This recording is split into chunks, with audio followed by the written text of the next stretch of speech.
recording. All right.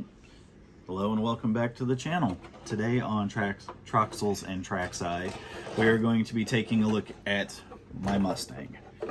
Now, I've damaged one of the drive gears in it before and changed it, which is this right here. This is a good part. This is the one we'll be replacing it with.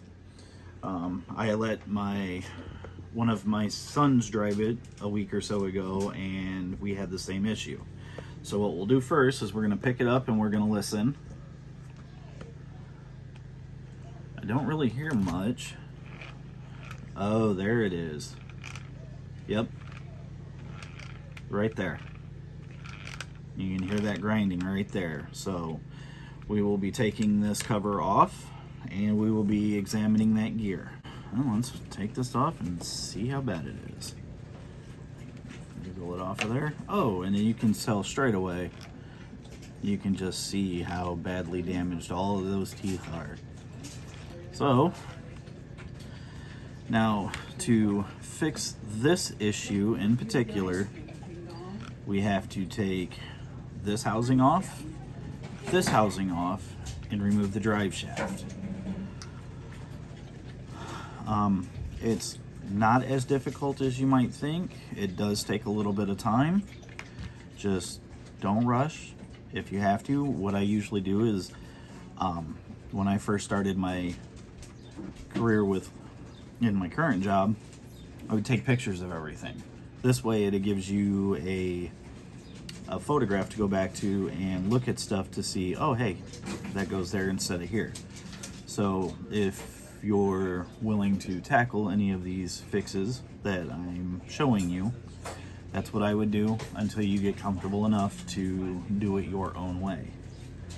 Again, just a piece of advice. You don't have to listen if you don't want to. Alright, so we're going to get started. We've got a whole bunch of stuff to take off the back here. We've got to take off the body mounting area.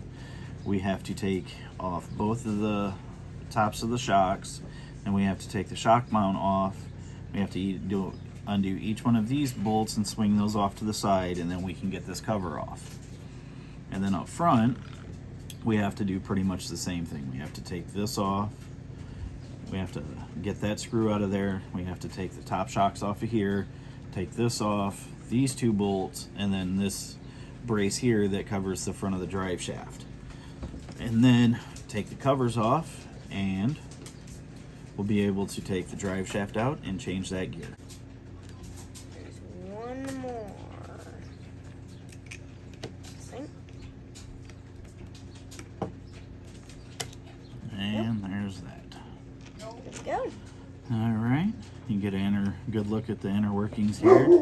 Make sure that you keep your metal gears nice and greased up. That's going to help with any heat that builds up in these while you're playing with them. And it'll also keep them well lubricated so you don't get that nice metal on metal friction, which will cause them to eventually overheat and stick together. Not ideal.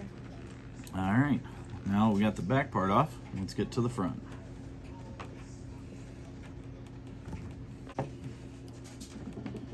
Peel that back and voila. Front diff is off. Now you can see that same as the other one, you get all that nice lubrication up there.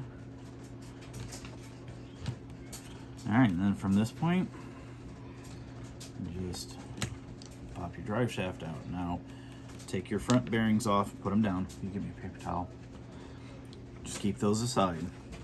So here's where this gets a little tricky, because these are going to slide off like so.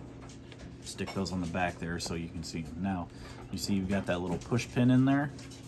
Okay, you've got to loosen it up off of that, and it's not the easiest thing to do, but what I tend to do is use a corner of the table or something and just little force, and you can see that's your pin that keeps everything connected right there. So if you just take that off, this will pop right out. Now, on the back of your gear, that's where your bearing is attached to, so you gotta mess with. Voila. One gear, There we go. right there. So let's take a closer look. You can see whatever happened with this gear. You can see all the teeth that have just been rounded off. And once you start rounding off teeth and they start overlapping like this, where the gear here is supposed to interlock, it's just not going to work anymore. Now, I would also like to see Traxxas make one of these in metal as well to keep from having to replace these frequently. I don't know if they do. I haven't done a lot of research on them, but I probably will here soon. So, sitting off over here, I have the brand new one that I'm going to put in. And you can see this one's nice, fresh, everything is the way it should be. So now we're just going to repeat our process. Not repeat it, we're going to reverse it. So first thing, we're going to squeeze our bearing on, nice and tight. Much easier than getting it off. We're going to slide this down. Now, we're going to put your little push pin in, or your snap pin. Make sure that it lines up properly. Now he's adjusted a little bit, and then pull until it snaps. Once it snaps, you're locked into place and you're good to go. Take your bearings, make sure they're clean. As you can see, I have some dirt and gravel and other stuff in here from the outdoors playing. You're gonna put as you can see, you have flat spots on the end of the drive shaft here. Make sure that your bearing goes on your gear. And then those flat spots, you can see how that's got a flat spot in it too. You're just going to line that up and it should slide right in. Now, don't worry if you don't get it on the first try. I don't get it on the first try very often either. It's just the way sometimes it happens. Anybody knows, if anybody out there is watching this and has fixed anything in their life, they understand that it doesn't always go well the first time out. No. So then we do repeat that on the front side. Make sure that it's in there. And then you'll see here, you've got bearing grooves here and here.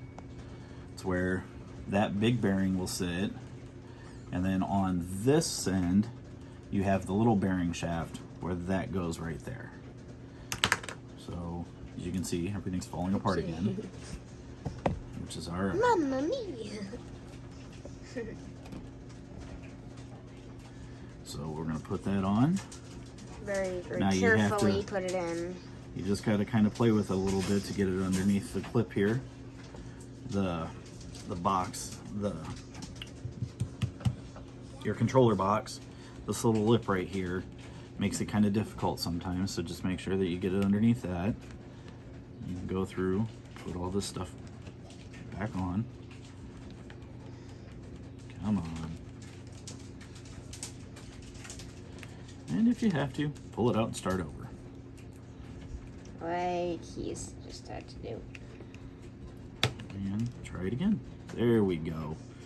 Got that part set. And lush. Now you can see the back end is a bit of a problem. Yeah. That's all right. We can actually just lift the back part of it up. Reset those.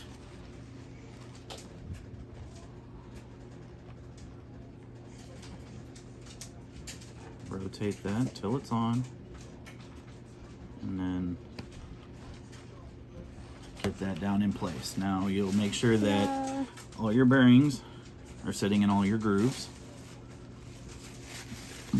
And now you can just restart the process of putting all your diff stuff on. Another thing is you want to make sure, if you don't have any, to get some, but you want to make sure that you have on hand the grease needed for lubrication. The next time I change these out, it looks like I'll probably have to add a little bit, but I think they look okay for now. All right, let's get started reassembling it. We'll start on the front first and work our way. And there you have it. Everything's back together. Now let's take a listen. Oh, hear that? Much better. That's geary goodness right there, folks. Alrighty, well, thank you for sticking around while I go through and show you guys how to change this rear drive gear in the Mustangs. there will be more fix-it videos as this channel goes on, because obviously we're going to continue breaking stuff while we're playing with them. It's just the way it's going to go. So I hope you guys enjoyed the video. Like, comment, subscribe for more. Thank you.